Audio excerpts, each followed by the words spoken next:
नमस्कार दोस्तों, एक बार फिर से आप सबका बहुत बहुत स्वागत है हमारे YouTube channel easy math bye जीवन शर्मा में। दोस्तों आज का अपना जो चैप्टर है वो कक्षा 10वीं के लिए बहुत ही ज़्यादा है इंपॉर्टेंट और आज हम पढ़ेंगे अध्याय 12वां वृत्त और प्रश्नमाला 12.2 का आज करेंगे हम छठा प्रश्न यानी प्रश्न संख्या 6। और ये जो दोस्तों है वो बहुत ही ज़्यादा इंपॉर्टेंट और इंटरेस्टिंग होने वाला है आज का ये वीडियो। तो चलिए बढ़ते हैं आज के इस महत्वपूर्ण चैप्टर की तरफ और मिलते हैं वीडियो के अंत में।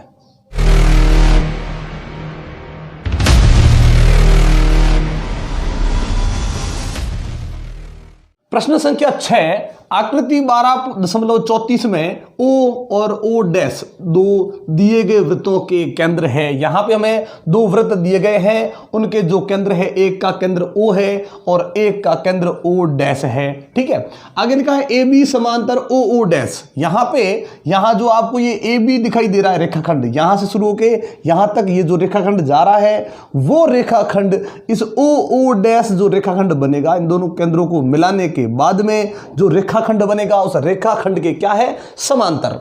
सिद्ध कीजिए कि AB बराबर 2OO डैश। मतलब ये कि भाई हमें सिद्ध ये करना है कि ये जो AB है वो इस OO डैश का दुगुना है। ध्यान रखें OO डैश है ना, इसका ये क्या है दुगुना है। अगर ये दुगुना है इसीलिए तो इसको दुगुना किया और दोनों क्या हो गए बराबर। तो ये नहीं सोचना है कि भाई ये जो है वो दुगुना है, नहीं, इसको हमने दुगुना किया है ताकि दोनों क्या हो जाए बराबर। क्योंकि ये तो सिंगल भाग हमने AB एक बार लिया और OO डैश को डबल किया तब दोनों क्या हुए बराबर। इसका मतलब AB यहाँ पे दुगुना है OO डैश से और ये बात हमें सिद्ध करनी है। सबसे पहले प्रश्न में जो दिया गया है उसे लिख देते हैं कि भाई प्रश्न में आखिर क्या दिया गया है। चलिए, दिया गया है कि O तथा O डैश दो वृत्तों के केंद्र है।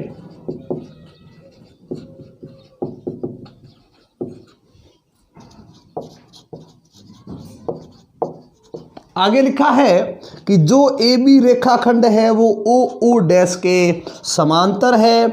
और अब वो चीज लिखो जो हमें सिद्ध करनी है या हमें ज्ञात करनी है। सिद्ध क्या करना है कि जो AB रेखाखंड वो OO डैश का दुगुना है, ये हमें बात सिद्ध करनी है कैसे भी करके।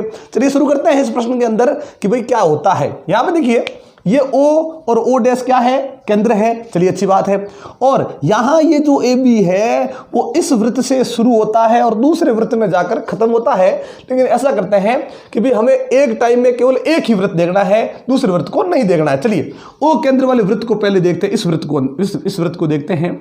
इस वृत्त में हमने क्या देखा कि यहां ये A से शुरू होकर कहां जा रहा है बिंदु C तक, फिर वो तो बाहर चला जाएगा ना इस वृत्त से।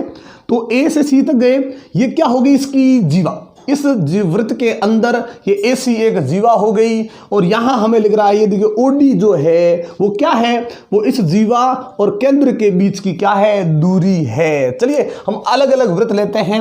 सबसे पहले केंद्र O वाला वृत्त, केंद्र O वाले वृत्त में O केंद्र वाला जो वृत्त है उसके अंदर देखते हैं कि भाई उसमें क्या हो रहा है। वहां हम देखेंगे कि जो OD है वो OD क्या है, वो जीवा AC से केंद्र की दूरी है। जीवा जो हमारी AC है, क्योंकि इस वृत्त के अंदर केवल जीवा AC है, बाकी वाला भाग तो अगले वृत्त के अंदर है, उस वृत्त को बाद में देखेंगे।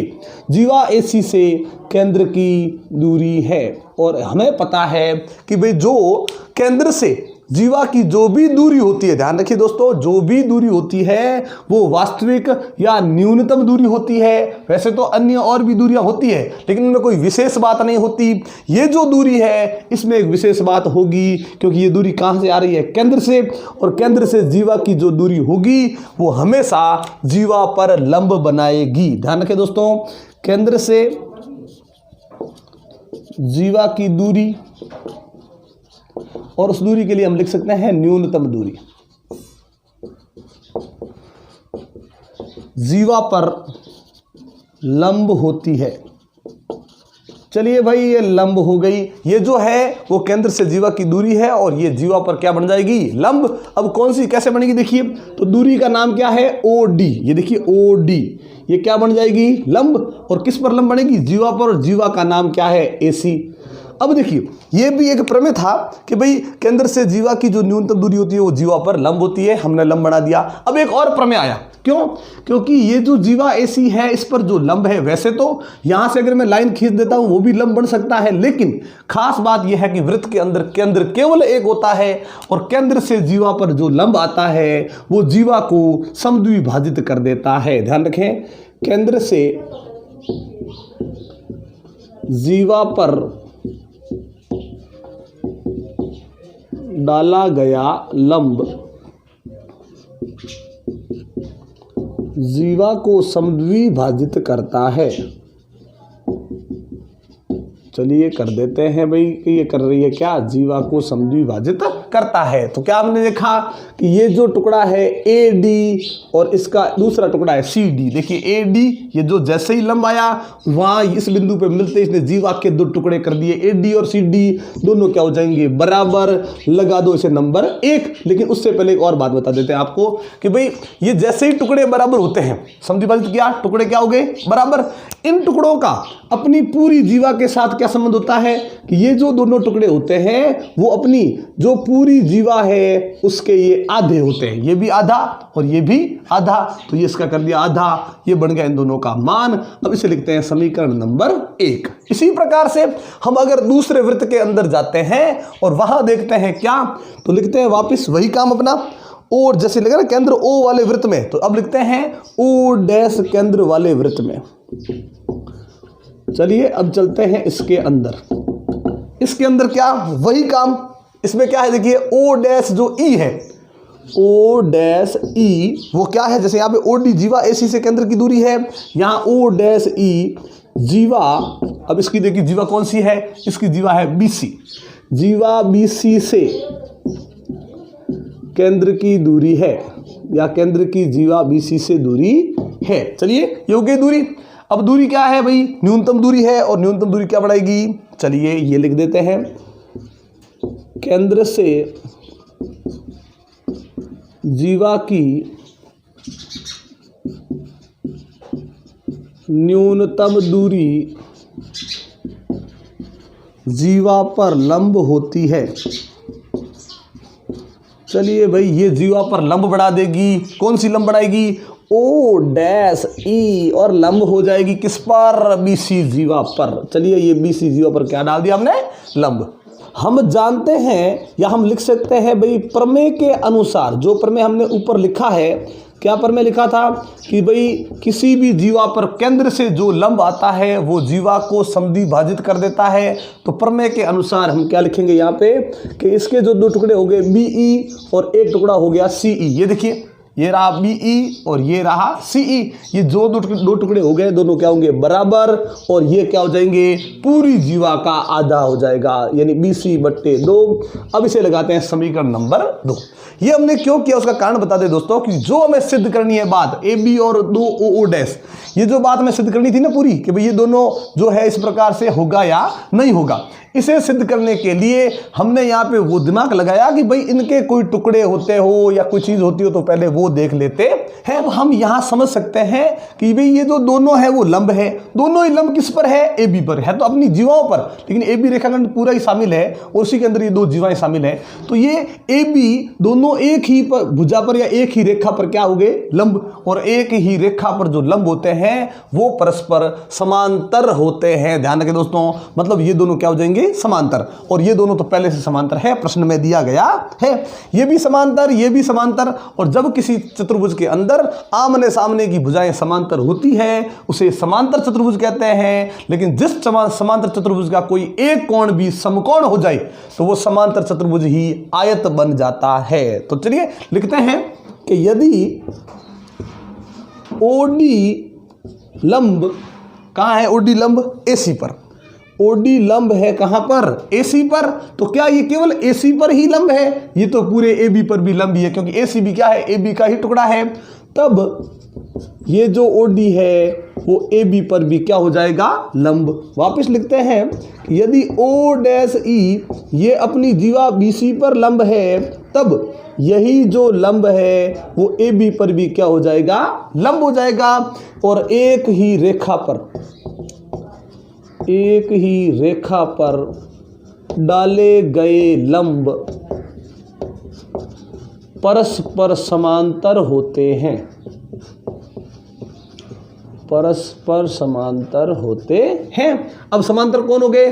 तो ये जो हुआ है OD और O'E, ये दोनों क्या हो जाएंगे? समांतर। अब ये समांतर और ये तो पहले से प्रश्न में समांतर है ही, और इस प्रकार से ये बन गया समांतर चतुर्भुज। लेकिन एक और बार लिखते हैं, हाँ हम क्या देखते हैं कि भाई यहाँ हमने ये देखा कि भाई ये दोनों समांतर तो हो चुकी है, लेकिन यहाँ पे ये जो दोनों हमने लंब देखे हैं उसके कारण क्या आ गया? कोण आ गया 90 डिग्री, समकोण आ गया। लिखते हैं यहाँ इसमें लंब की वजह से, लंब के कारण समकोण है, और समकोण होने की वजह से ये जो अंदर चतुर्भुज बन रहा है वो क्या हो जाएगा? आयत हो जाएगा। ध्यान रखें दोस्तों, ये एक आयत बन जाएगा। अगर ये दोनों समांतर है, ये दोनों समांतर है, तो ये केवल समांतर चतुर्भुज। लेकिन जब किसी समांतर चतुर्भुज का एक कोण समकोण हो जाता है तो उसे हम आयत का नाम दे सकते हैं। तो लिख देते हैं यहाँ पे कि भाई यहाँ ODE O', ध्यान रखें यहाँ OD वापिस E और O' एक आयत है। चलिए ये क्या है दोस्तों? एक आयत है। अब आयत के बारे में हमें क्या पता है कि भाई आयत के आमने सामने की भुजाएं समान होती है। आयत की सम्मुख भुजाएं, आयत की सम्मुख भुजाएं समान होती है।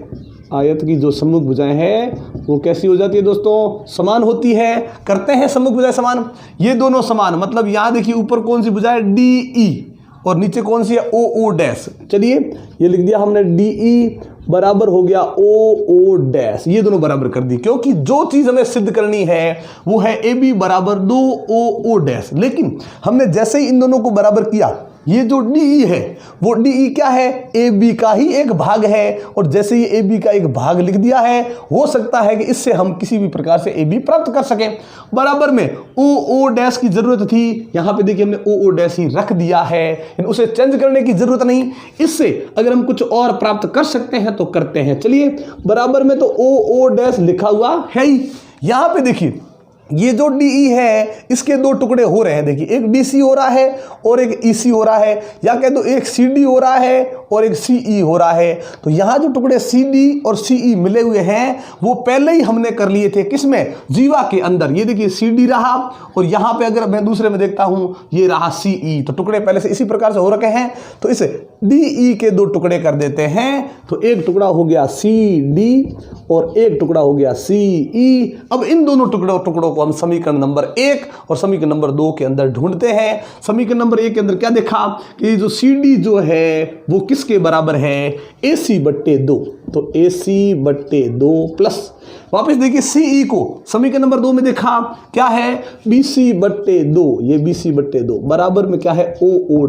ये हमने इसीलिए किया दोस्तों, क्योंकि अब हमें क्या हुआ कि भाई ये जो दो टुकड़े थे उन दो टुकड़ों से क्या मिल गई? पूरी जीवा। ये देखिए AC जीवा मिल गई, यहाँ पे देखिए वापस यहाँ पे मिल गई BC जीवा, वो BC जीवा मिल गई, और इन दोनों को अब क्या करेंगे? जोड़ेंगे। तो ये पूरी दोनों जीवाएं जुड़ने के बाद ये पूरा रेखाखंड हमें AB प्राप्त हो जाएगा। जोड़ करते हैं इनकी, जब हर समान हो तो हर को लिखते हैं एक बार, और ऊपर जो अंश है उनकी डायरेक्ट सीधी जोड़ हो जाती है। जोड़ कर देते हैं, AC और BC को जोड़ते हैं, क्या मिलता है? AC यहां से BC दोनों को जोड़ा, क्या मिल गया? AB मिल गया हमें। तो AB/2 और बराबर में लिखा है OO' बट्टा का 2 जाएगा गुणा में, यहां बच जाएगा केवल AB बराबर में ये 2 गुणा में लगने के बाद ये OO'। यही बात हमें सिद्ध करनी थी जो हमारी सिद्ध हो चुकी है। तो इस प्रकार से आज हमने इस प्रश्नमाला का ये जो छठा प्रश्न है वो कंप्लीट कर लिया है, और इससे अगले जो प्रश्न है वो अगली वीडियो में आपके लिए जरूर लेकर आएंगे। दोस्तों एक बार फिर से आप सबका बहुत बहुत धन्यवाद हमारे चैनल को सब्सक्राइब करने के लिए और हमारी वीडियोस को लगातार देखने के लिए। लेकिन अगर आप हमारे चैनल पर नए हैं और हमारी वीडियो को पहली बार देख रहे हैं तो चैनल को सब्सक्राइब करना मत भूलिएगा और बेल आइकन जरूर दबाइएगा, ताकि जब भी इस प्रकार के इंटरेस्टिंग वीडियो हम आपके लिए लेकर आए नोटिफिकेशन आपको मिलती रहे। तो इसी प्रकार के इंटरेस्टिंग वीडियो देखने के लिए जुड़े रहे हमारे साथ। तब तक के लिए नमस्कार, जय हिंद, जय भारत।